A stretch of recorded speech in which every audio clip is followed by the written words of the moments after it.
धियो यो नः प्रचोदयात्।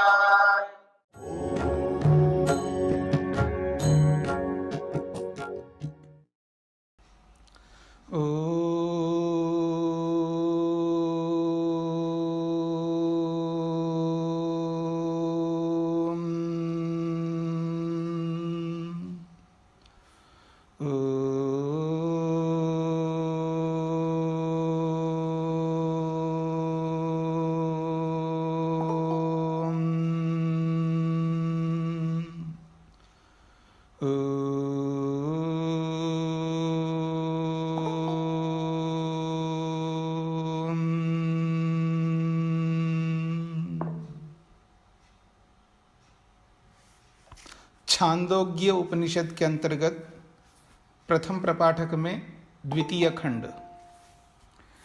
खंड का पहला श्लोक कल हमने विचार किया है। उसको लेकर के देवासुर संग्राम प्रसिद्ध कहानी है। देव और असुरों का आदि काल से लेकर के निरंतर चला आ रहा है। जब से सृष्टि उत्पन्न हुई है तब से लेकर के आज तक, और जब तक सृष्टि रहेगी तब तक दो तत्व रहेंगे संसार में, देव तत्व और असुर तत्व, अच्छाई और बुराई, सज्जन और दुष्ट। यह अलग बात है कि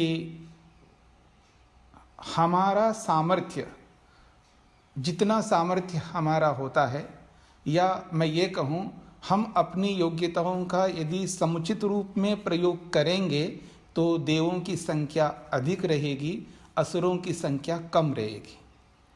यदि हम अपने ज्ञान विज्ञान का, अपने सामर्थ्य का, अपने तप का, अपनी सहन शक्ति का, या यूँ कहूँ अपनी योग्यताओं का प्रयोग न करें तो असुरों की संख्या बढ़ेगी और देवों की संख्या कम रहेगी। पर ये प्रारंभ से यही है, यही स्थिति रही है। आदि सृष्टि में असुरों की संख्या बहुत कम रही होगी, नगण्य जैसा, लेकिन होगी जरूर। तो इस दृष्टिकोण से यहाँ पर इस प्रसंग को ध्यान में रख करके कल के प्रसंग में चलाया गया है कि देव और असुर जो है आपस में लड़ें, पर दोनों ही प्रजापति की संतान हैं। लेकिन देवों ने अपनी कुशलता का, अपनी योग्यता का प्रयोग करके उद्गीत के शरण में चले गए, उद्गीत को अपना साधन बना लिया असुरों को हराने के लिए। अब वो उद्गीत क्या है जिसको अपना साधन बना करके वो असुरों को हराना चाहते हैं, इस प्रसंग को आगे कहानी के रूप में प्रस्तुत किया जा रहा है। देखिए दूसरे श्लोक में, तेह नासिक्यम प्राणम उद्गीथम उपासांचक्रिरे तम ह असुराः पाप्मना विविधुः तस्मात् तेन उभयम जिघ्रति सुरभि च दुर्गंधी च पाप्मना ही एष विद्धः। तो कहते हैं तेह नासिक्यम प्राणम उद्गीथम उपासांचक्रिरे। ते देवाः, वो जो देवगण हैं, उन्होंने नासिक्यम प्राणम, नासिका में रहने वाले घ्राण शक्ति को, प्राण शब्द का अर्थ यहाँ पर घ्राण यानी घ्राणेन्द्रिय को, तेह नासिक्यम प्राणम, नासिका में रहने वाले जो ग्रहण करने का सामर्थ्य है उसको, उद्गीथम, उसको उद्गीत मान करके, उपासांचक्रिरे, उसकी उपासना की, अर्थात उसका सेवन किया, उसको अपना आधार बनाया। जैसे ही घ्राण शक्ति को अपना आधार बनाया है, अर्थात घ्राण शक्ति को अपने पक्ष में कर लिया लड़ने के लिए, तो अब असुर भी कोई कम नहीं है। तो कहा जा रहा है कि तम ह असुराः पाप्मना विविधु, तम उस प्राण शक्ति को, अथवा यूं कहिए उस घ्राण शक्ति को। असुराह, असुर लोगों ने क्या कर दिया, पापमना विविधु, पाप से उसको जोड़ दिया, उसको दूषित कर दिया। उस घ्राण शक्ति को असुरों ने दूषित कर दिया, अपवित्र कर दिया। तस्मात्, इसी कारण से, तेन उभयम जिघ्रति, इसलिए जो नासिका है वो दोनों को सूंघ लेता है या सूंघ लेती है। सुरभि च दुर्गंधि च, वो सुगंध को भी सूंघ लेती है नासिका, और दुर्गंध को भी सूंघ लेती है। दुर्गंध को इसलिए सूंघ लेती है क्योंकि असुरों ने जो है उसको पाप से संयुक्त कर दिया। इसलिए कहा पापमना ही एष विद्धा। अब ये जो नासिका है ये पाप से जुड़ी हुई है, शुद्ध पवित्र नहीं है, इसके साथ पाप जुड़ा हुआ है, इसका यह अभिप्राय है। आपके मन में आ रहा हो कि कौन ऐसा चाहेगा कि दुर्गंध को सूंघना चाहे? कोई ऐसा चाहेगा आप में से? हर कोई व्यक्ति सुगंध को ही प्राप्त करना चाहता है? बिल्कुल नहीं, दुर्गंध को भी चाहता है व्यक्ति। हाँ, याद रखना, दुर्गंध को भी चाहता है। ये समझना है आपको कि दुर्गंध को कैसे आप चाहते हैं।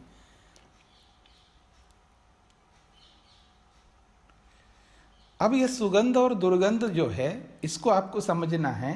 जिसको आप सुगंध मानते हैं वो दुर्गंध भी हो सकता है, ये भी समझना है ना आपको। जिसको आप सुगंध समझते हैं वो दुर्गंध भी हो सकता है ना। जिसको आप सुख मानते हैं वो दुख भी होता है। थोड़ा व्यापक होकर के सोचना पड़ेगा ना आपको। संकुचित होकर के सोचेंगे तो सीमित रहेंगे। और ये कहानी तो आप अच्छी तरह जानते हैं कि कूप मंडूक नहीं रहना चाहिए, कुएं का मेंढक बन करके नहीं जीना चाहिए, थोड़ा सा कुएं से बाहर निकलना चाहिए। बहुत अथाह समुद्र है, उसको भी देखो। तो योग ये कहता है आदमी अविद्या से युक्त होकर के दुख को भी सुख मान लेता है, दुख को सुख मानता है और सुख को दुख मानता है। ये बहुत बड़ी अविद्या है। ऐसे ही सुगंध को दुर्गंध मानता है और दुर्गंध को सुगंध मान लेता है। अच्छा, आप एक बात बताइए, तामसिक, जो भी तामसिक वस्तु होती है, अत्यंत तामसिक, उसको सुगंध मानते हो या दुर्गंध मानते हो आप? क्योंकि तामसिक, अत्यंत तामसिक वस्तु में सुगंध तो वैसा सुगंध नहीं होगा, क्योंकि है तामसिक है, वो अत्यधिक तामसिक है, उसको दुर्गंधी मानेंगे। कौन? जो सात्विक पदार्थों का प्रयोग करते हैं। मेरी बात को समझने का प्रयत्न करना। जो सात्विक पदार्थों का प्रयोग करना चाहते हैं उनकी दृष्टि से अत्यंत तामसिक पदार्थ दुर्गंधित है। जैसे उदाहरण के लिए मैं आपको उदाहरण देता हूं, आप शाकाहारी होंगे, जो अंडे खाते हैं ना, मान लो वो शाकाहारी नहीं है, याद रखना। हाँ, ये समझ लेना। अब बुरा भी मत मानना, मान भी लो तो कौन सा मेरा बुरा होने का है। आप भी दूर बैठे, मैं भी दूर बैठा हूँ, ठीक है। तो अगर मान लीजिएगा आप शाकाहारी है, क्योंकि मैं पहली बार जब पंजाब में गया था, 20 साल पहले की बात है, और अब मैं नगर का नाम तो नहीं बोलूँगा, अच्छा नहीं लगेगा, मेरे सामने बैठे हुए हैं। तो अब जिसके भी घर में जाए उनका जैसे फ्रिज खुले अंडे दिखाई दे रहे हैं, अंडे दिखाई दे रहे हैं। मैंने कहा भाई अब तो किसी के घर में नहीं खाना है, किसी के भी घर में नहीं खाना है। बहुत मुश्किल हो गया। फिर एक घर मिला है जहाँ मेरे अनुकूल रहा, तो फिर वहाँ खाना प्रारंभ किया है। कहने का अभिप्राय है लोग अंडे को शाकाहारी मानते हैं। तो जो शाकाहारी लोग हैं वो जब गुजरते हैं कहीं से भी, मार्केट में इधर उधर, और जहाँ कुछ होटल्स ऐसे होते हैं, कुछ ढाबे ऐसे होते हैं जहाँ मांसाहारी पकता है, मांसाहार का ज़्यादा प्रचलन होता है और वो पकाया जा रहा होता है, वहाँ से जब आप गुजरते हैं तो आप उस गंध जो आती है उसको आप क्या मानते हैं जी? आप क्या मानते हैं आप लोग उसको? क्योंकि आप शाकाहारी है तो उसको आप दुर्गंध मानते हैं, नहीं मानते हैं क्या? तो वो आपके लिए दुर्गंध है, वो किसी के लिए सुगंध है वो। तो ऐसे ही जो हमारा भोजन है वो तामसिक भी होता है, राजसिक भी होता है, सात्विक भी होता है। लेकिन सात्विक भोजन करने वाले, सात्विक को ही पसंद करने वाले तामसिक को पसंद नहीं करेंगे तो उसको दुर्गंध में ले जाएंगे। तो कहने का अभिप्राय यह है कि हमारी जो नासिका है वो सुगंध को अभी दुर्गंध को दोनों को ग्रहण करती है, क्योंकि उसको हसुरों ने दूषित कर दिया। तो हमारी जो अविद्या रूपी असुर हैं वो हमारी नासिका को दूषित कर देते हैं, इसलिए हम दोनों ही ग्रहण करते हैं और दोनों को पसंद करते हैं। लक्ष्य के विरुद्ध जो भी गंध है, याद रखना, अपने लक्ष्य के विरुद्ध जो भी गंध है वो सब दुर्गंध है। लक्ष्य के विपरीत का मतलब है ऐसे गंधों को यदि हम प्रयोग में लाएंगे, उन गंधों के कारण से हम ईश्वर से दूर हो जाएंगे, उसी गंध में लिप्त हो जाएंगे और उस गंध को ही प्राप्य मानेंगे, उसी का सुख लेते रहेंगे और ईश्वरीय गंध से दूर हो जाएंगे। तो ईश्वर की दृष्टि से, लक्ष्य की दृष्टि से, उद्देश्य की दृष्टि से वो जो गंध है वो दुर्गंध हो जाएगा।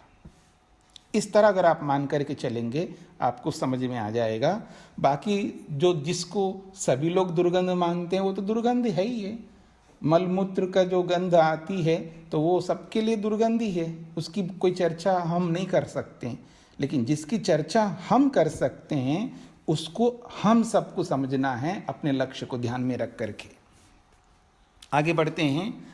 अतच वाचम उद्गीतम उपासांचक्रिरे ताम ह असुराः पाप्मना विविधु तस्मात् तया उभयं वदति सत्यम च अनृतम च पाप्मना ही एषा विद्धा। तो कहते हैं ये जो देवगण हैं ये बहुत होशियार होते हैं, कुशल होते हैं, वो एक एक देव को अपने पक्ष में करते जा रहे हैं। अथ वाचम उद्गीतम उपासांचक्रिरे, वाणी को उद्गीत मान करके, उद्गीत का प्रतिनिधि मान करके, ईश्वर प्रदत्त बहुत बड़ी शक्ति मान करके वाणी को उसकी उपासना करने लगे, उसका सेवन करने लगे। और देवों के पास बहुत बड़ा जो है हथियार जो है वो वाणी है। वाणी उनके लिए शस्त्र है। तो वाणी को ही सब कुछ मान करके उसकी उपासना करने लगे, यानी उसका सेवन करने लगे। ताम ह असुराः पाप्मना विविधु, और असुर भी कोई कम नहीं, टिट फॉर टैट, जैसे को तैसा। तो असुर लोगों ने भी क्या किया है, वाणी को भी दूषित कर दिया। विविधु का मतलब है उसको पाप्मना विविधु, पाप से उसको बींध दिया, यानी पाप से उसको जोड़ दिया। तस्मात् तया उभयम वदति, इसलिए तया उस वाणी से, उभयम वदति वाणी दोनों को बोलती है। दोनों कौन? सत्यम च अनृतम च, वो सत्य को भी बोलती है और अनृत को भी बोलती है। पापमना ही एषा विद्धा, क्योंकि एषा, ये जो वाणी स्त्रीलिंग में एषा, ये जो वाणी है ये पापमना विद्धा, ये पाप से जुड़ी हुई है, इसलिए ये वाणी बिल्कुल विशुद्ध, हमेशा सत्य नहीं बोलती है, क्योंकि इसके साथ असुरों ने पाप को जोड़ दिया है। असुरों का प्रभाव है हमारी वाणी में।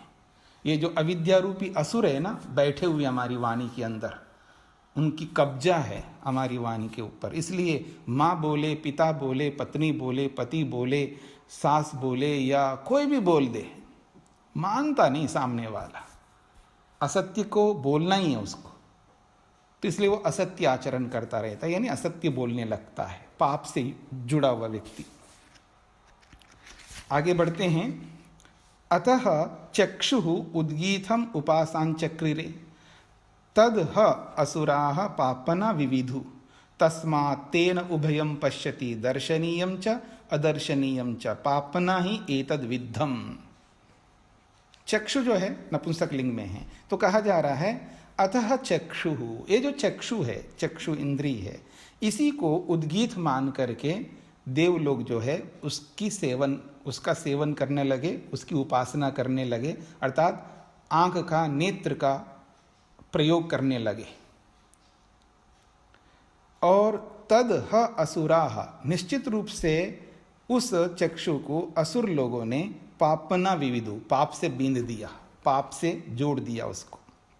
तस्मात्, इसीलिए तेन, उस चक्षु इंद्रिय के द्वारा उभयम पश्यति, वो दोनों ही को देख लेती है। दर्शनीयम च अदर्शनीयम च, जिसे देखना चाहिए हमें वो भी देख लेती है आंख, और जिसे बिल्कुल नहीं देखना चाहिए उसको भी देखना चाहती है और देखती है। क्यों? पापमना ही एतद विद्धम, ये जो चक्षु इंद्रिय है, ये चक्षु जो है पाप से बिंधी हुई है या पाप से जुड़ी हुई है।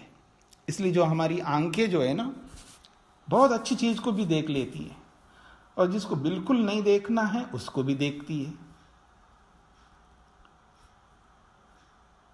इसलिए वेद मंत्र कहते ना, भद्रम पश्येमाक्षभिर्यजत्राः, भद्र देखो, कल्याणकारक देखो। लेकिन हमारी जो इच्छा है वो अभद्र को देखने की होती है, जिसके लिए रोका जाता है ना, ये मत देखो, तो उसको और ज्यादा देखने की इच्छा होती है। जैसे बच्चे होते हैं ना, छोटे से बच्चे, मत करो तो वो वही करने लगते हैं, मत देखो तो वही देखने लगते हैं, मत बोलो तो बोलने लगते हैं। तो ऐसे ही ये केवल बच्चे की बात नहीं है, क्योंकि बच्चों का जो स्तर है वो अलग है, उनका जो ज्ञान है, उनकी जो जानकारी है वो उन्हीं के स्तर पर है, और बूढ़ों का जो ज्ञान का स्तर है वो बूढ़ों के ज्ञान के अनुसार है। प्रौढ़ व्यक्तियों का जो ज्ञान का स्तर है वो अपने ढंग से हैं, युवाओं का जो ज्ञान का स्तर है वो अपने ढंग से हैं। पढ़े लिखे का ज्ञान का स्तर अलग है, अनपढ़ का ज्ञान का स्तर अलग है, स्त्री का ज्ञान का स्तर स्त्री से संबंधित विषयों का अलग है, पुरुष का जो ज्ञान का स्तर है पुरुष से संबंधित विषयों का अलग है। यानी प्रत्येक व्यक्ति का जो ज्ञान का स्तर है वो अलग अलग होता है, एक जैसा नहीं हो पाता है। दो पुरुष हो, पुरुष शरीर में रहने वाले हों, और दोनों ही एक ही विषय के विशेषज्ञ हो, तो भी ज्ञान का स्तर अलग अलग मिलेगा आपको। तो प्रत्येक व्यक्ति का जो ज्ञान का स्तर अलग अलग है। तो इस कारण से हम अपने ज्ञान के स्तर के अनुसार जो है जो भी देखते हैं वो अच्छा तो देखते हैं, इसमें कोई दोहराई नहीं है, लेकिन जो देखना नहीं चाहिए बुरा, वो भी देखने की चाह हम लोग रखते हैं, कोई माने या ना माने। क्यों? क्योंकि असुरों ने जो है इस आंख के साथ बहुत अन्याय किया है, उसको पाप से जोड़ दिया है। असुर कौन है? अविद्या, अविद्या, अस्मिता, राग, द्वेष, अभिनिवेश रूपी जो असुर है, राक्षस है, वो हमेशा साथ में रहते हैं, वो पीछे नहीं छोड़ते हैं। जैसे समाज में आप देखेंगे जो असुर होते हैं, जो जीने नहीं देते हैं, हफ्ता वसूल करने के लिए, या कंस्ट्रक्शंस के फील्ड में, या बिल्डिंग्स का जो बिल्डर्स होते हैं उनके क्षेत्र में, या किसी भी व्यापार के क्षेत्र में, या कोई भी ऐसा स्थान होता है, वहाँ कोई ना कोई असुर होते हैं, और वो लोग कुछ ना कुछ अड़चन डालते रहते हैं। वो असुर किसी भी रूप में हो सकते हैं, मतलब वो सरकार में रहने वाले भी हो सकते हैं और गैर सरकारी भी हो सकते हैं, कोई भी हो सकते हैं। मतलब सरकार गलत है ये नहीं कहना चाहता हूं मैं, ये नहीं कहना चाहता हूं आर्य समाज गलत है, आर्य समाज ही गलत हो सकते हैं। मैं ये नहीं कहना चाहता हूं ब्राह्मण गलत है, ब्राह्मण वर्ण में रहने वाले गलत हो सकते हैं। मतलब हर वर्ण में, हर आश्रम में, हर मत में, हर संप्रदाय में ये जो व्यक्ति है ना, व्यक्ति वो गलत हो सकते हैं। तो इस दृष्टिकोण से हमें ये समझना होता है यहाँ पर कि हमारे जीवन में ये जो असुरत्व है वो बहुत ज़्यादा उसका वर्चस्व है। उस वर्चस्व को जब तक हम कायम रखेंगे, उनसे डरते रहेंगे, तो हम इसी तरह जीते रहेंगे, अपने लक्ष्य की ओर आगे नहीं बढ़ पाएंगे। तो इसलिए कहा जा रहा है तस्मात् तेन उभयम पश्यति दर्शनीयम च अदर्शनीयम। दर्शनीय को तो देखती है आंख, लेकिन अदर्शनीय को भी देखती है, क्योंकि पापमना ही एतद विद्धम, ये जो चक्षु है ये पाप से युक्त है। अथ ह श्रोत्रम उद्गीतम उपासां चक्रिरे तद ह असुराः पापन विविधु तस्मात् तेन उभयं शृणोति श्रवणीयं च अश्रवणीयं च पापना ही एतद विद्धम। श्रोत्रम ये भी नपुंसकलिंग में है, तो कहा जा रहा श्रोत्र को ही देव लोगों ने उद्गीत मान करके उसकी उपासना करने लगे, यानी उसका सेवन करने लगे, श्रोत्र का प्रयोग करने लगे व्यवहार में अच्छी प्रकार से। पर उस श्रोत्र को भी उस श्रोत्र को भी निश्चित रूप से असुर लोगों ने पापमना विविधु पाप से जोड़ दिया, पाप से बींध दिया है। तस्मात् इसी कारण से तेन उभयम शृणोति, ये श्रोत्र जो है, कान जो है, दोनों को सुन लेता है। श्रवणीयम च अश्रवणीयम, जिसे सुनना चाहिए उसको तो सुनता ही है, लेकिन जिसे नहीं सुनना चाहिए उसको ज़्यादा सुनता है। हाँ, इसलिए आप लोग बोला करते हैं ना, दीवारों में भी कान है, याद रखना। आप अपने घर में भी बात कर रहे होते हो ना, तो भी आपको ये आशंका रहती कि दीवार में भी कान होंगे।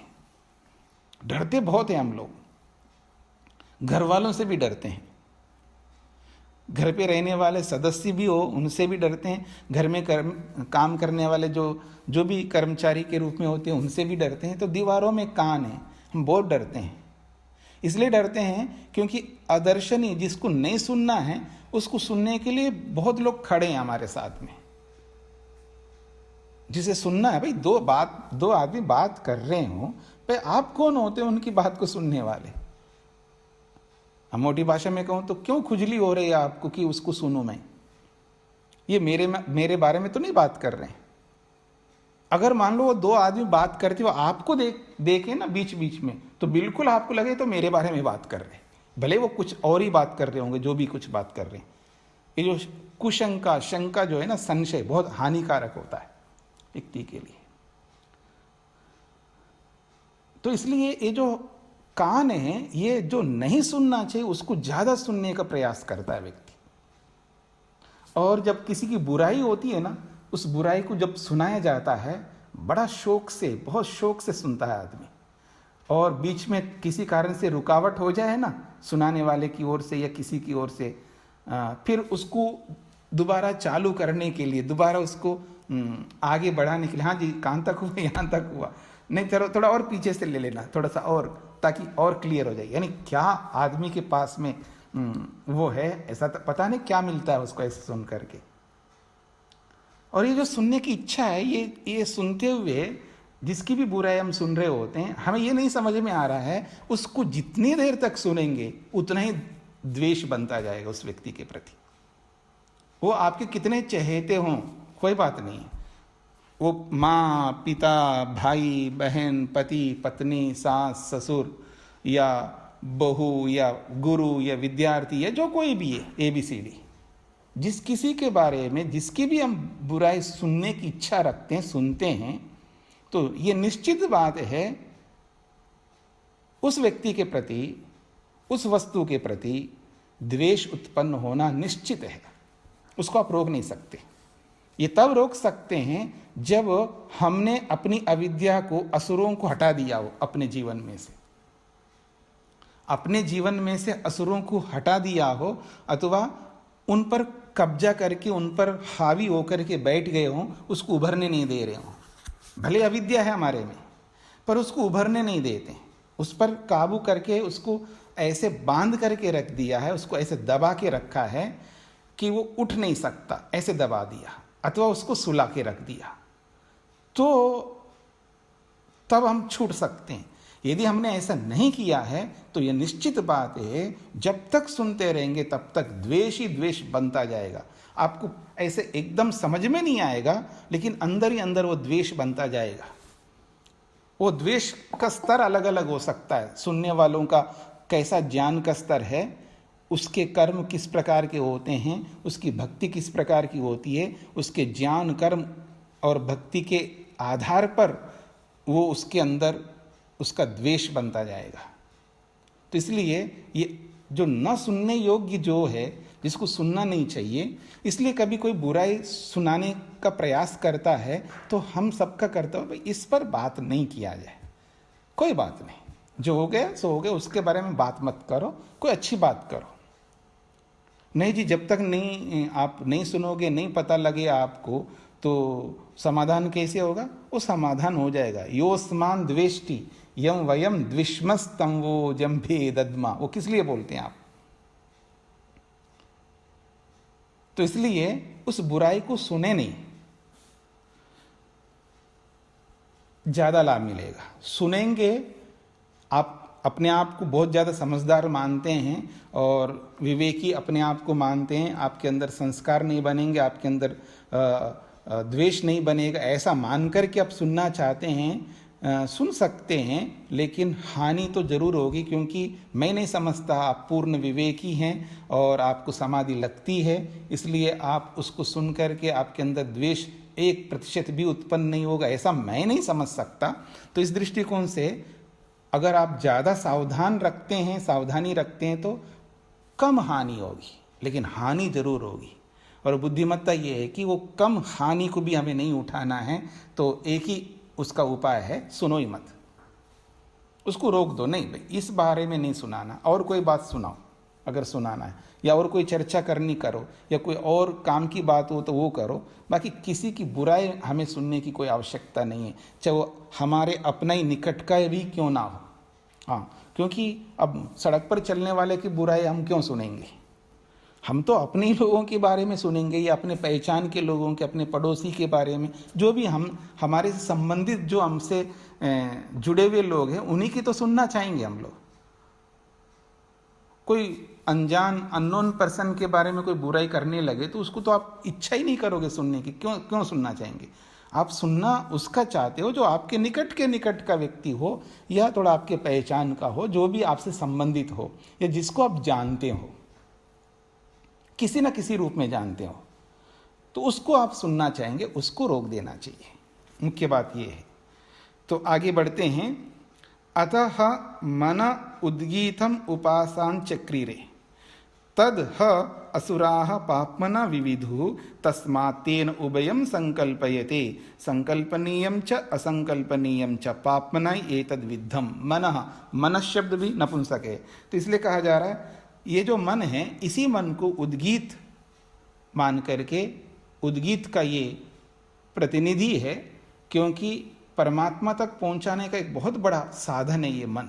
ये मन ही केवल नहीं है, श्रोत्र भी है, चक्षु भी है, पीछे जितने जितने बोले हैं वो सब परमात्मा को प्राप्त कराने के बहुत महत्वपूर्ण साधन है। इसलिए इन सबको उद्गीत का प्रतीक मान करके, उद्गीत जैसा मान करके उनका सेवन किया जा रहा है। तो इसलिए कहा जा रहा है यहाँ पर, मन को उद्गीत का प्रतिनिधि कहो या उद्गीत जैसा मान करके उसकी उपासना करने लगे, यानी उस मन का प्रयोग करने लगे देव लोग, मन को समझने लगे। तद ह असुराः पापना विविधु, असुर भी कोई कम नहीं है, असुरों ने भी उस मन को ही पाप से जोड़ दिया है। तस्मात् तेन उभयं संकल्पयते, इसलिए मन भी जो है दोनों का संकल्प करने लगता है, यानी संकल्पनीयम च असंकल्पनीयम, जिसका संकल्प करना चाहिए, जिस पर विचार करना चाहिए। संकल्प का मतलब है यहाँ विचार, जिन जिन के विषय में विचार करना हो, जिन जिन को लेकर के जो लक्ष्य के अनुकूल जितने भी विषय है उन पर विचार करना चाहिए, वो तो करता ही करता है, लेकिन जिन विषयों का विचार बिल्कुल नहीं करना चाहिए, जो लक्ष्य के विपरीत विचार हैं, उनको ज़्यादा विचार करने लगता है। ये सबसे बड़ी कमी है हमारी। देखिएगा, कोई व्यक्ति घर से गया है, मान लीजिएगा, बोल कर के गया विशेषकर मैं हर हालत में इतने बजे तक आ जाऊंगा, अब वो आए नहीं हो, ना तो आप उनसे संपर्क कर पा रहे, ना वो आपसे संपर्क कर पा रहा है कि क्यों नहीं आ पा रहा है, वो नहीं बता पा रहा है आपको, और ना आप पता कर पा रहे, ना आप किसी को भेज सकते, ना ढूंढवा सकते, ना कोई इंफॉर्मेशन किसी भी माध्यम से आप ले सकते, कुछ नहीं कर सकते आप, आपके हाथ में कुछ नहीं। ऐसी परिस्थिति में आपका क्या कर्तव्य है, क्या विचार करें आप? तो संकल्पनीयम, क्या संकल्प करें आप? तो वो संकल्प करना चाहिए जिस संकल्प करने से आपके शारीरिक हानि, मानसिक हानि, इंद्रियों की हानि या किसी भी प्रकार की हानि, लक्ष्य की हानि ना हो, वो विचार करो, किसने मना किया। लेकिन असंकल्पनीयम, जिसका संकल्प, जिसका विचार ही नहीं करना चाहिए, उसका संकल्प, उसको विचार करने लगते हैं। इसको कहते हैं चिंता, इसको कहते हैं टेंशन। और फिर वही टेंशन एक समय आता है, फिर डिप्रेशन में चला जाता है, तनाव में, दबाव में चला जाता है। तो ये विचार क्यों, ऐसा टेंशन क्यों लेना चाहिए, क्यों स्ट्रेस में आना चाहिए, जब आपको पता है कि आपका संपर्क हो ही नहीं पा रहा है, नहीं हो सकता, आपने लाख कोशिश कर लिया, ना आपका संपर्क हो पा रहा है, ना उसका संपर्क हो पा रहा है, ना किसी को भेज सकते हैं, ना कोई माध्यम आपके पास है जो कि वो संकेत, वो सूचना क्यों नहीं आ पाए, वो आप तक पहुंच सके। ठीक से रहो, जो होगा तब देखा जाएगा। तो वो संकल्प करो, वो विचार करो, ठीक है अब नहीं हो रहा है तो कोई बात नहीं, जैसा भी होगा वो देखा जाएगा। अच्छा विचार करो, बिना टेंशन के सारे काम करो। और ज्यादा आपको लगता है, भगवान से प्रार्थना करो। लेकिन टेंशन में क्यों आते हैं? क्योंकि हमारे मन के साथ असुरों ने पाप को जोड़ दिया, यानी अविद्या ने उस मन को दूषित कर दिया है। तो उस दूषित के कारण से, उस मल के कारण से मन के अंदर वो मल जब तक बना रहेगा, उस अविद्या जब तक बनी रहेगी मन में, तो हम टेंशन लेते रहेंगे। गलत मानते हुए भी, हानिकारक मानते हुए भी फिर टेंशन लेते रहेंगे। ये एक विषय बता दिया मैंने आपके सामने, एक उदाहरण बता दिया है। ऐसे दुनिया भर के उदाहरण बन सकते हैं। प्रातःकाल उठने से लेकर रात्रि में सोने तक हमारे मन के अंदर जिनका विचार नहीं करना चाहिए, उन विचारों को कर करके दुखी होते हैं हम लोग। ये असुरों ने तबाह मचा दिया है, यानी पता नहीं क्या कर दिया हमारे मन को। तो इसलिए कहा जा रहा है, जो विचार नहीं करना चाहिए वो भी करते हैं, और जो विचार करना चाहिए वो भी करते हैं। लेकिन करणीय विचार को कम करते हैं, अकरणीय विचार को ज़्यादा करते हैं, क्योंकि पाप से वो मन युक्त है। ये बात कही जा रही है यहाँ पर। आगे बढ़ते हैं। अतः या एव अयम मुख्यः प्राणः तम उद्गीतम उपासाञ्चक्रिरे तम ह असुराः ऋत्वा विदध्वंसुः यथा अश्मानम आखणम ऋत्वा विध्वंसेत। बहुत अच्छी बात कही जा रही है। कहते हैं अथ, अब, ह निश्चित रूप से, या एव अयम मुख्य प्राण, यह जो, एव ही, अयम यह, मुख्य प्राण, जो मुख्य प्राण है, जो मुख के अंदर विद्यमान है। जो मुख्य प्राण का मतलब है जो 10 प्राणों में जो मुख्य प्राण है, जो कि मुख में रहने वाला है। तम उद्गीतम, उसी को उद्गीत मान करके, उपासाञ्चक्रिरे, उसकी उपासना करने लगे देव लोग, अर्थात उस मुख्य प्राण का उपयोग करने लगे। तम, उसी मुख्य प्राण को, ह निश्चित रूप से, असुराः, असुर लोग जो है, ऋत्वा, उसके पास पहुंच गए, उसको दूषित करने के लिए। किस लिए पहुंच गए? विदध्वंसु, नष्ट करने के लिए, पर स्वयं नष्ट हो गए। ऋत्वा विदध्वंसु, वो स्वयं नष्ट हो गए, यानी स्वयं हानि को प्राप्त हो गए। असुर उसको दूषित नहीं कर पाए। उदाहरण दिया जा रहा है, यथा, जैसे कि, अश्मानम, आखणम ऋत्वा विध्वंसेत। अश्मानम, अश्मानम का अर्थ होता है पत्थर, और वो पत्थर कैसा है? आखणम, वो आखण है, यानी उसको तोड़ नहीं सकते, ऐसा पत्थर है।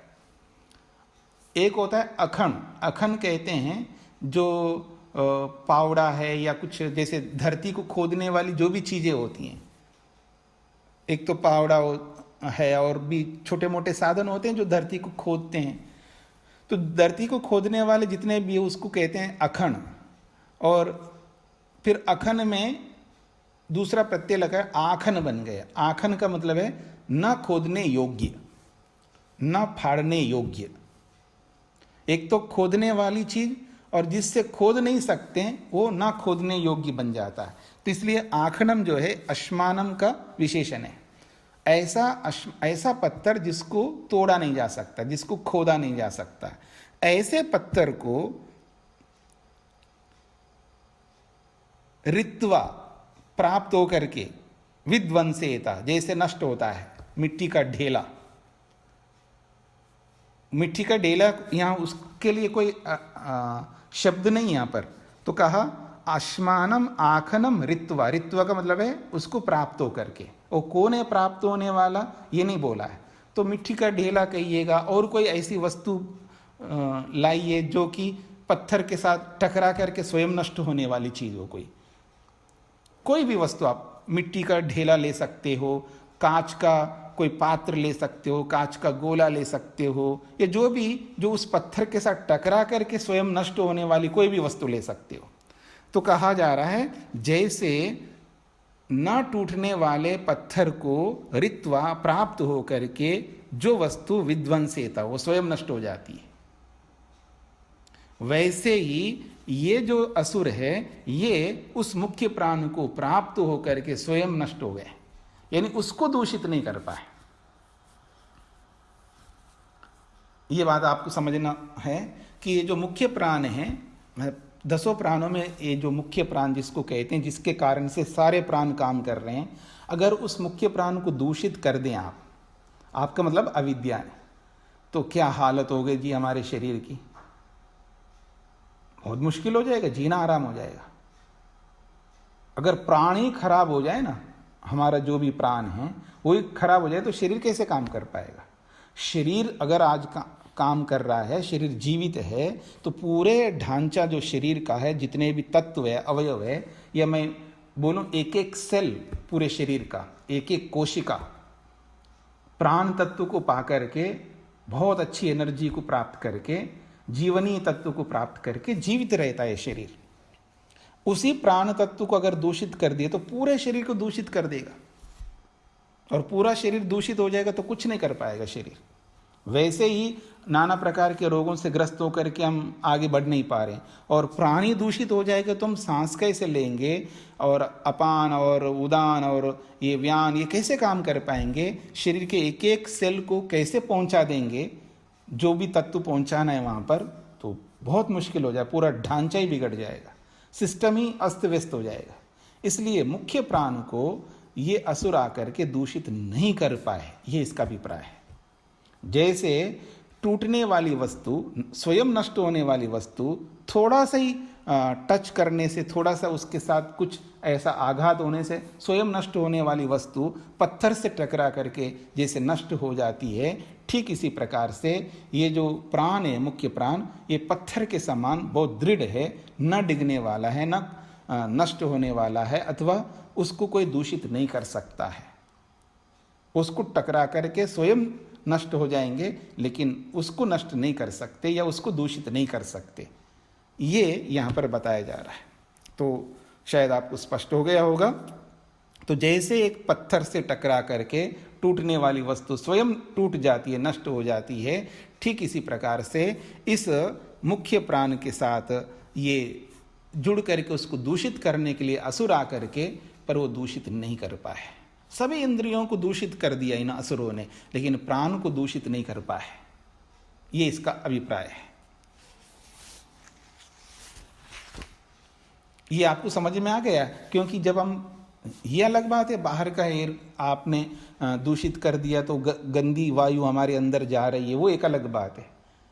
बाहर का वातावरण ही ठीक नहीं है तो बाहर जैसा प्राण है, वायु है, उसको यदि लोगों ने फैक्ट्रियां, गाड़ियां और बहुत सारी तत्व ऐसे ले आए जिसके कारण से बाहर का एयर, जो भी वायु मंडल है, सब दूषित हो गया है। आजकल मोबाइल के ऊपर भी आ जाता है, जैसे मैं खोलता हूँ दिल्ली देखता हूँ तो उसमें बिल्कुल ऐसा आता है कि IQ क्या एक आता है, उसका क्या नाम वो बोलते हैं, हाँ AQI एक लिखा हुआ आता है, एयर क्वालिटी ऐसा कुछ उसका है फुल फॉर्म, तो AQI वो लिखा हुआ आता है और बहुत पुअर है ऐसा दिखा देता है। मतलब बाहर का जो एयर क्वालिटी है वो बहुत दूषित हो चुकी है, और बाहर का एयर ही दूषित है। अब जो भी आप सांस के रूप में लेंगे वो तो बाहर से दूषित वायु ले रहे हैं, लेकिन अंदर जो प्राण काम कर रहा है उसको वो दूषित नहीं कर पाएगा। अगर वही दूषित स्वयं यंत्री दूषित हो जाएगा तो बहुत मुश्किल हो जाएगा। तो इस दृष्टि से इस असुरों ने प्राण को दूषित नहीं कर पाए, ये इसका मुख्य अभिप्राय है। तो आगे बढ़ते हैं।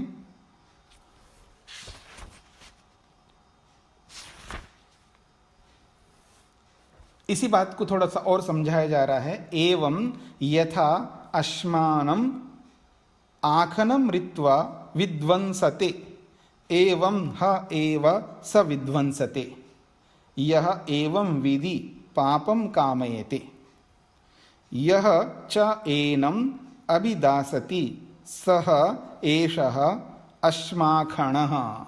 बहुत अच्छी बात कही जा रही। एवं इस प्रकार से, जो पीछे बात बताई गई है कि मुख्य प्राण को दूषित नहीं कर पाए, तो एवं इसी प्रकार से एक और बात समझने का प्रयत्न करना।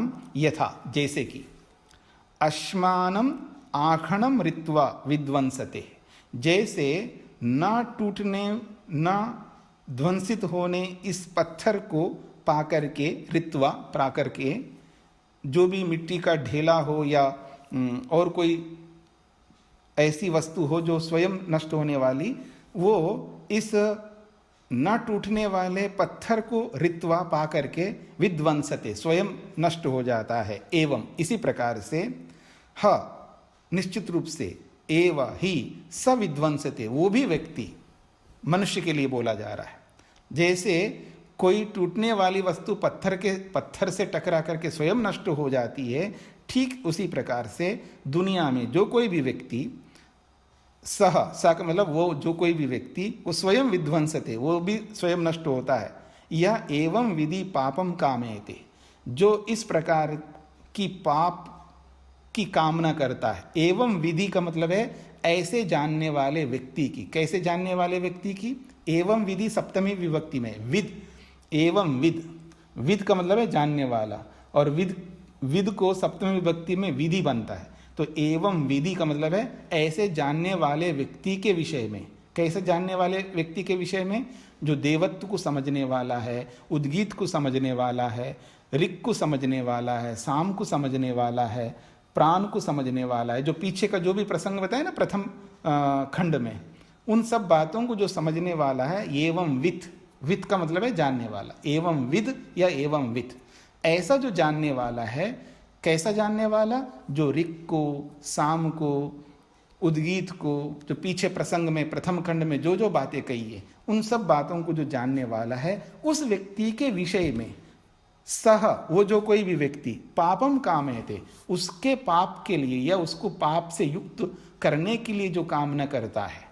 अब देखेंगे समाज में कोई व्यक्ति आगे बढ़ रहा हो, मान लीजिएगा किसी भी विषय में, ज्ञान की दृष्टि से या बल की दृष्टि से या धन की दृष्टि से या पद की दृष्टि से, जिस किसी भी दृष्टि से जो कोई भी आगे बढ़ रहा हो अपनी मेहनत से, और जो नहीं बढ़ पा रहे हैं या जिनके अंदर सामर्थ्य नहीं है, वो लोग उनको दूषित करने के लिए कुछ ना कुछ ऐसा करने लगते हैं। तो कहा सह, वह व्यक्ति जो आगे बढ़ने वाले व्यक्ति के लिए कुछ पाप की कामना करता है। नहीं, इसका पद चला जाए, इसका पैसा डूब जाए, ये आगे ना बढ़े, इसका बल नष्ट हो जाए, कुछ ना कुछ सोचता है ना दूसरे के बारे में। तो ऐसे सोचने वाला जो पापी व्यक्ति है उसके लिए बोला जा रहा है सविध्वंसते, वो स्वयं विनाश को प्राप्त होता है। यह जो एवं विधि पापम कामयते, ऐसे जानने वाले व्यक्ति के विषय में पापम कामयते, पाप की कामना करने लगता है, उसकी हानि करने के लिए कामना करता है। यह च एनम अभिधासति, और उस व्यक्ति को अभिधासति, दबाना चाहता है, उसको दुख देना चाहता है, हिंसित करना चाहता है।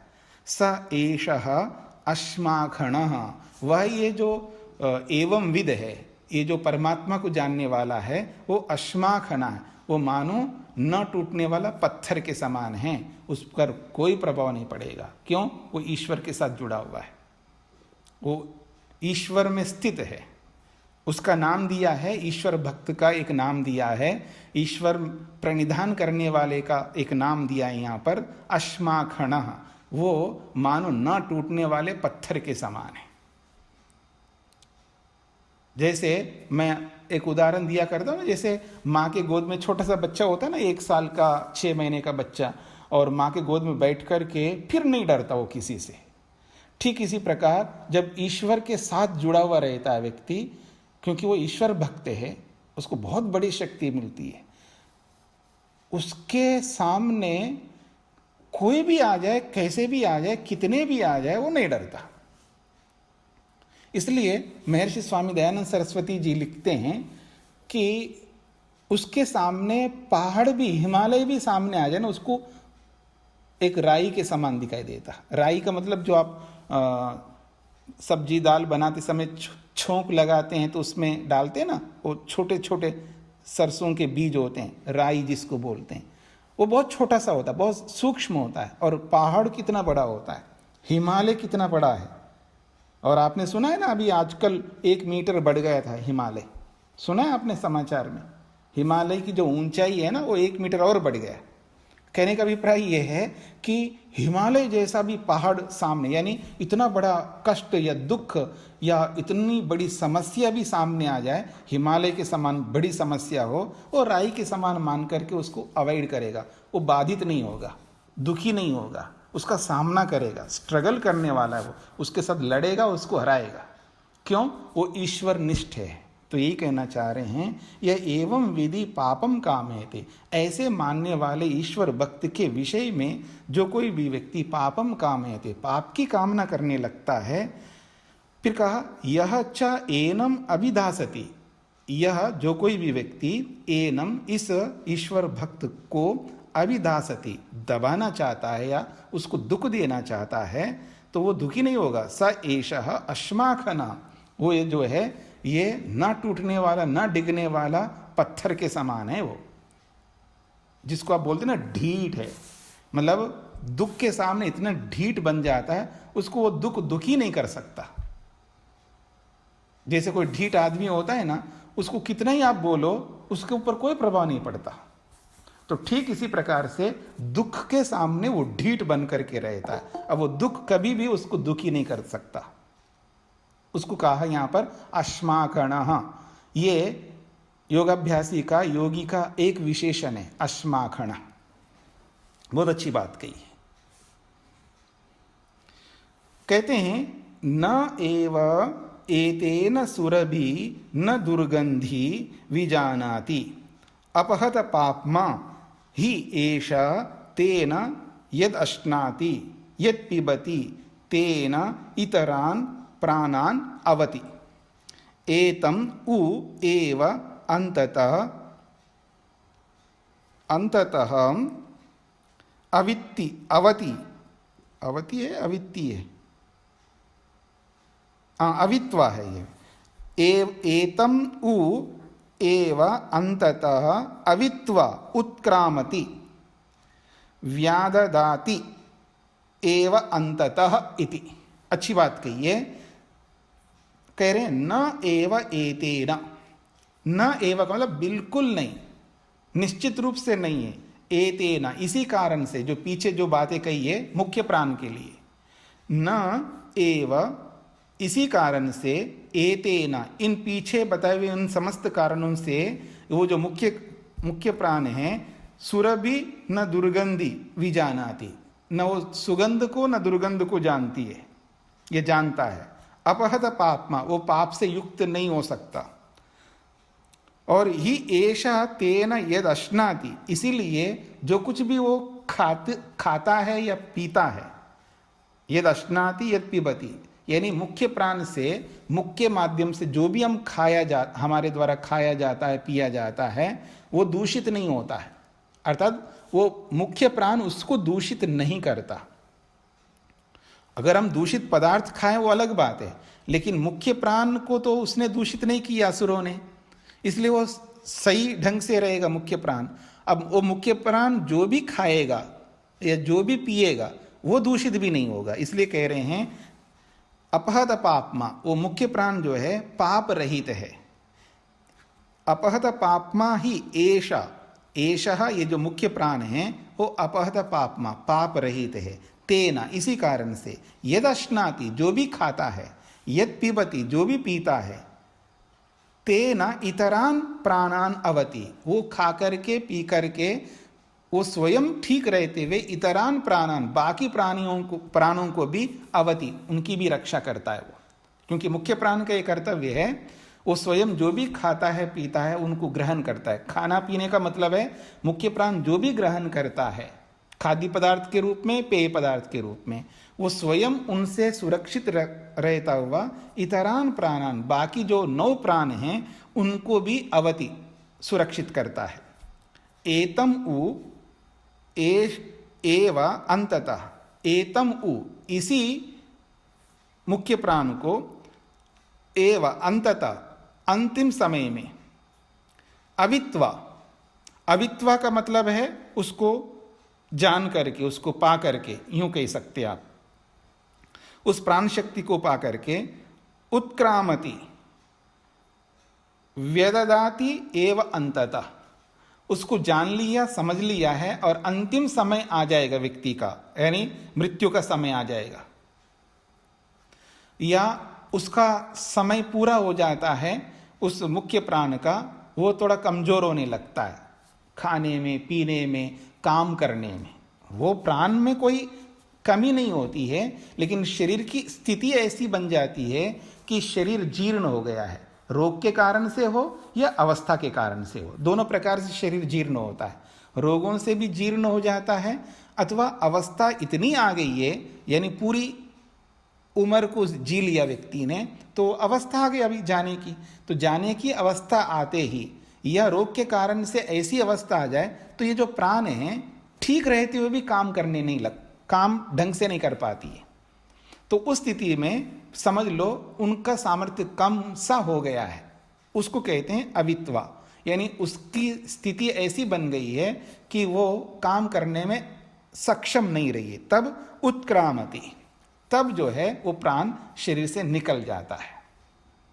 तो इसलिए कहा जा रहा है यहां पर वेदधाति, वेदधाति अंततः, और वो मुख्य प्राण मुख्य माध्यम से है, मुख में रहता है, तो वो एक प्रकार से वेदधाति, उसका मुख जो है खुला रह जाता है। यानी अब एक प्रकार से कई बार कई लोगों का आप देखेंगे मुंह खुला रहता है, उसको बंद किया जाता है। जैसे कई लोगों की आंखें जो है खुली रह जाती हैं तो आंखें भी बंद कर देते हैं, और कई लोगों का मुख जो है वो खुला रहता है, मुख भी बंद कर देते हैं, मुंह भी बंद कर देते हैं। मतलब एक मोटी भाषा में कहा, ऐसी कोई जरूरी नहीं है कि मुख खुला रह जाता हो, लेकिन एक समझाने के लिए बोला है कि यहाँ पर वेदधाति एव अंततः, उसका जो है मुंह खुला का खुला रह जाता है जब वो मुख्य प्राण शरीर से निकल जाता है या मुख में से निकल जाता है। ये बात कही यहाँ पर। तो इसको यहीं पर विराम देते हैं, किसी का कोई प्रश्न हो तो पूछ सकते हैं।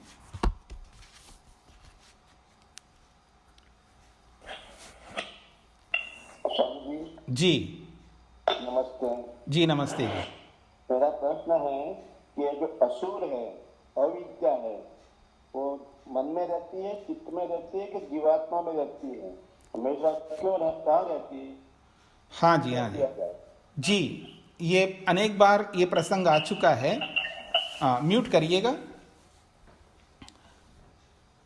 कि जो भी अविद्या है, जो भी संस्कार है, चाहे वो कर्म के संस्कार है या अविद्या के संस्कार है, या जो भी अदृष्ट के रूप में, धर्म अधर्म के रूप में, सब कुछ, या ज्ञान कहिएगा, जो कुछ भी बाहर से अंदर आता है, इंद्रियों के माध्यम से, कर्मेंद्रियों के माध्यम से, जो कुछ भी बाहर से जब अंदर आता है, जो भी इन होता है, वो सारा स्टोरेज जो है डाटा के रूप में कहाँ रहता है, ये डॉक्टर साहब का प्रश्न है। वो सारा का सारा मन में रहता है और कहीं नहीं, ना अहंकार में रहता है, न महतत्व रूपी बुद्धि में रहता है, और न इंद्रियों में रहता है, न आत्मा में रहता। आत्मा में तो रह ही नहीं सकता। आत्मा जो है नैनम छिंदंती शस्त्राणि नैनम दहति पावक, वो आप पढ़ते ही रहते हैं। आत्मा को न छेद सकते, न काट सकते, न गीला कर सकते, उसके अंदर कोई छेद नहीं है, कोई उसके अंदर एंट्री करने का कोई रास्ता ही नहीं है। आत्मा में तो कुछ भी प्रवेश नहीं कर सकता, न ज्ञान प्रवेश कर सकता, कुछ नहीं कर सकता। जैसा आत्मा वैसा रहेगा, इसलिए उसको शुद्ध, नित्य, बुद्ध, मुक्त स्वभाव वाला मानते हैं। तो सब कुछ स्टोरेज के रूप में, स्टोरेज का बहुत बड़ा आजकल जो 4 TB, 10 TB, 20 TB के हार्ड डिस्क मिलते हैं ना, ये कुछ भी नहीं है। आप गूगल के बारे में सुना है ना अभी 2 दिन पहले, कि उसका कुछ समय के लिए उन्होंने कुछ किया होगा, अपना स्टोर को बदलना चाहा होगा, अपने जो भी हार्ड डिस्क इधर उधर करना चाह रहे होंगे, तो कुछ समय के लिए उसको बंद कर दिया, जो भी कारण रहा होगा।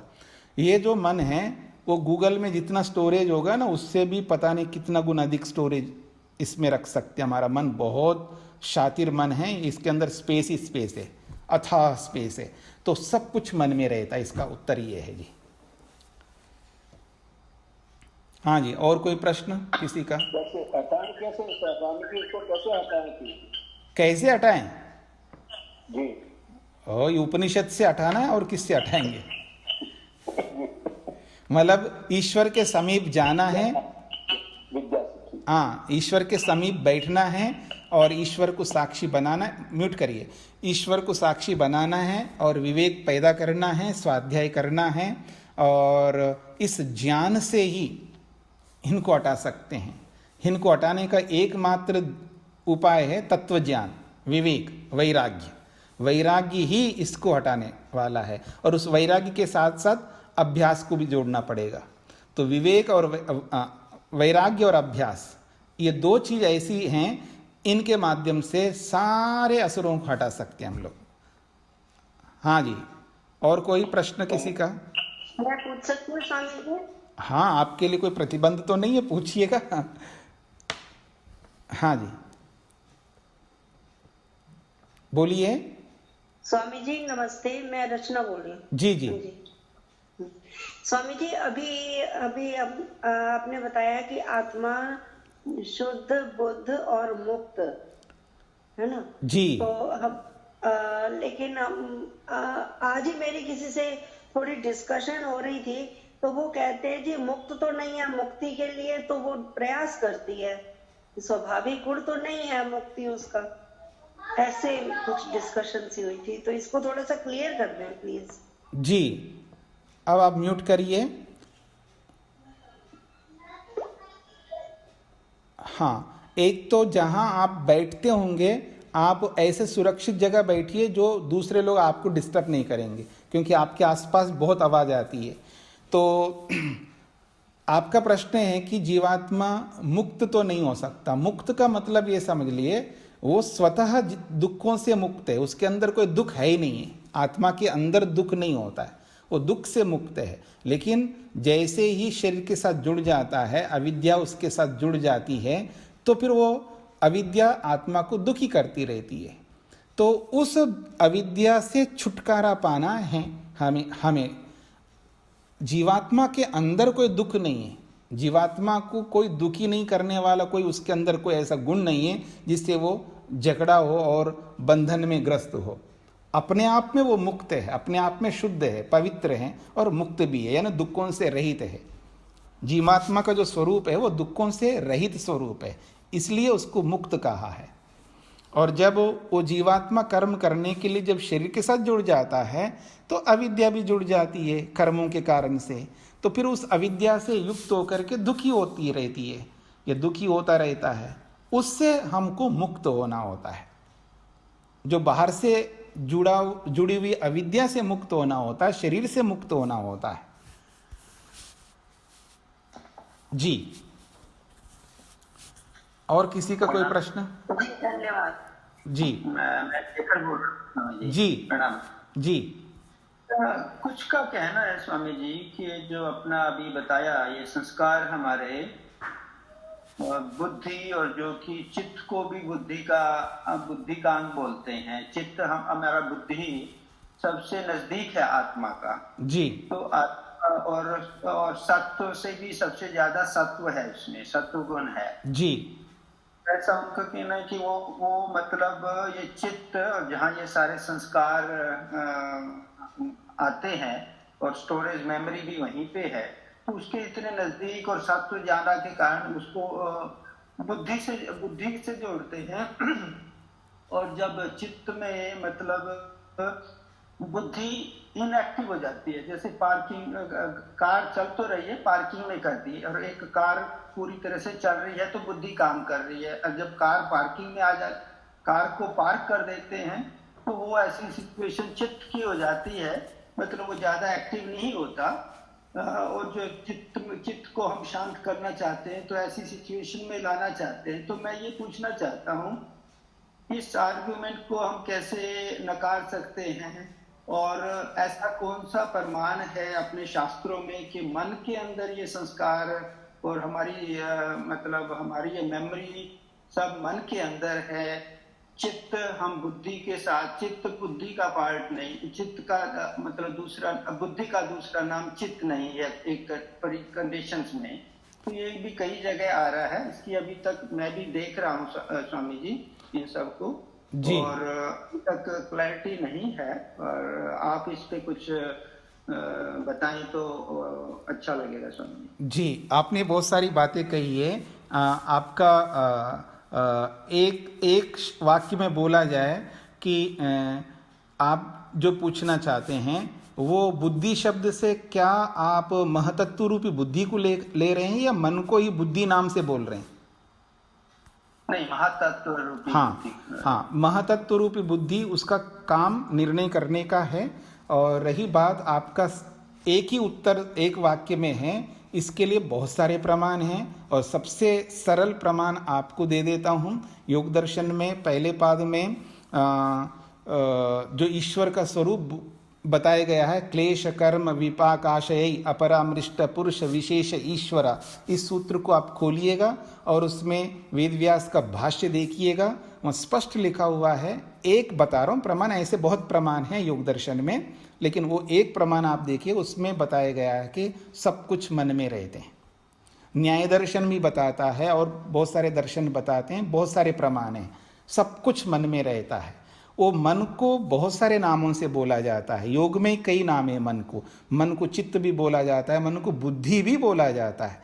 लेकिन मन को बुद्धि जब बोला जाता है तो उसका ये अर्थ नहीं जो महतत्व रूपी बुद्धि है वहाँ बुद्धि शब्द यौगिक अर्थ में बोला गया है। वहाँ पर बुध्यते अनेन इति बुद्धि या बुध्यते यया इति बुद्धि, जिससे जाना जाता है उसको बुद्धि कहते हैं। तो वो शास्त्रीय व्याकरणीय भाषा शास्त्र की दृष्टि से उसकी व्याख्या की जाती है। इसलिए बुद्धि शब्द मन को भी बोला जाता है, लेकिन वो महतत्व रूपी बुद्धि नहीं है जब मन को बुद्धि शब्द से बोला जाएगा, क्योंकि मन के बहुत सारे नाम हैं, चित्त भी बोलते हैं, मन भी बोलते हैं, प्रज्ञा भी बोलते हैं, प्रत्यय भी बोलते हैं, ऐसे बहुत सारे नाम हैं मन के।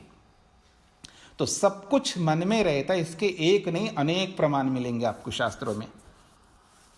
जी स्वामी जी, आपने योग दर्शन में कौन सा सूत्र बताया, ये पहले पाद का? पहले पाद का 24 संख्या होना चाहिए, आप देख लीजिएगा। क्लेश कर्म विपाकाशय अपरामृष्ट पुरुष विशेष ईश्वरा, इस सूत्र के भाष्य में महर्षि वेदव्यास ने स्पष्ट लिखा है कि सब कुछ मन में रहते हैं। और वेदव्यास ने और जगह और सूत्रों में भी लिखा है, केवल यहीं पर नहीं, और जगह पर भी लिखा है। और जगह पर तो मेरे को देख करके बताना पड़ेगा, और योग में तो अनेक जगह पर लिखा है, न्याय दर्शन में भी लिखा है, न्याय दर्शन में भी अनेक जगह लिखा हुआ है, सब कुछ मन में रहता है। तो इस दृष्टि से स्पष्ट प्रमाण है।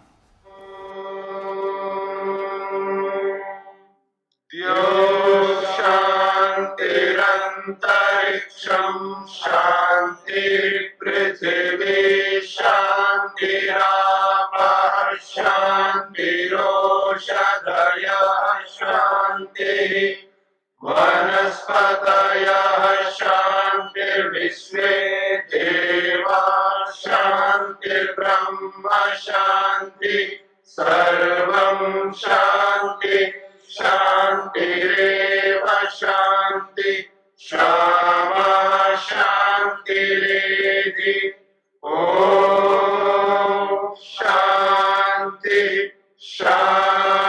शांति शांति